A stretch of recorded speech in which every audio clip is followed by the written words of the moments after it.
Coucou les créateurs, je suis ravie de vous retrouver aujourd'hui pour une petite session filmée sur la création d'une partie de mandala. Donc vous le savez peut-être, surtout si vous me suivez sur Instagram, je participe à un défi proposé par Rita sur son compte Mandarita Art qui consiste à dessiner une section de mandala chaque mois. Donc c'est un défi sur un mandala qui du coup va durer toute l'année. Comme vous le voyez ici, il y a déjà deux sections qui ont été dessinées. Donc la section du mois de janvier en rouge avec les deux petits points verts et la section du mois de février en rouge-orange avec les trois petites touches de bleu clair. Donc là, je dessine la section du mois de mars. Donc j'ai utilisé pour ceci 30 degrés puisqu'il faut que mon mandala dure toute l'année. J'ai 30 degrés à chaque mois, à utiliser chaque mois. Je commence donc par utiliser le crayon de papier pour dessiner des motifs, des formes. Donc là, il n'y a rien de prémédité. En fait, ça vient, vous voyez avec ma main, ça vient au fur et à mesure.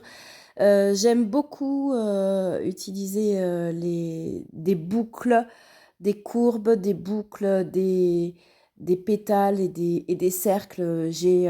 À vrai dire, je pense que j'ai mon style aussi, hein. Chaque dessinateur ou dessinatrice de mandala a son propre style à force de dessiner des mandalas. Donc voilà mon style avec des boucles, avec des courbes. Je commence là pour ce mandala, pour ce défi-là, je commence au crayon de papier. Parfois, j'utilise directement le stylo. Mais là, je commence quand même au crayon de papier au cas où quelque chose ne me plaise pas, j'ai moyen de le gommer. Après, comme vous le voyez là dans cette vidéo, j'ai tout gardé, je n'ai rien gommé. Donc, les prémices étaient les bons, on va dire. Donc, je pars du centre et je monte mes motifs jusqu'à l'extérieur. Comme vous le voyez sur mes 30 degrés, sur ma section de 30 degrés, il y a un axe de symétrie pile au milieu. Donc, ce que je fais dans la partie gauche, je le fais également dans la partie droite. De manière à avoir quand même une symétrie. C'était déjà le cas au mois de janvier et au mois de février, comme vous pouvez le voir. Donc voilà, une fois que j'ai monté tous mes traits au crayon, il me reste à repasser toute cette section avec un stylo noir. Donc j'utilise les feutres noirs Unipin. J'aime beaucoup utiliser Unipin parce qu'ils ne bavent pas, ils sèchent très vite. Donc quand on pose la main, les doigts dessus, on risque pas d'étaler d'encre noire partout.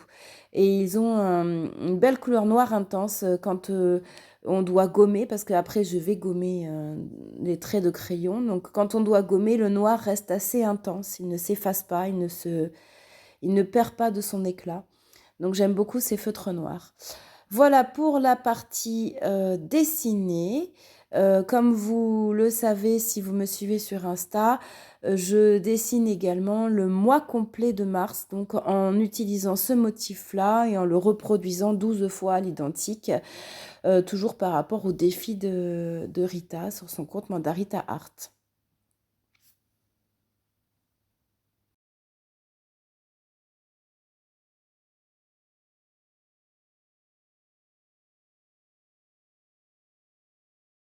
Regarde le résultat final. Donc pour le dessin, donc la partie du mois de mars repassée au stylo. On voit encore les 30 degrés ici de construction. Il va me rester à effacer donc les traits au crayon de papier. La mise en couleur, c'est pour la prochaine vidéo.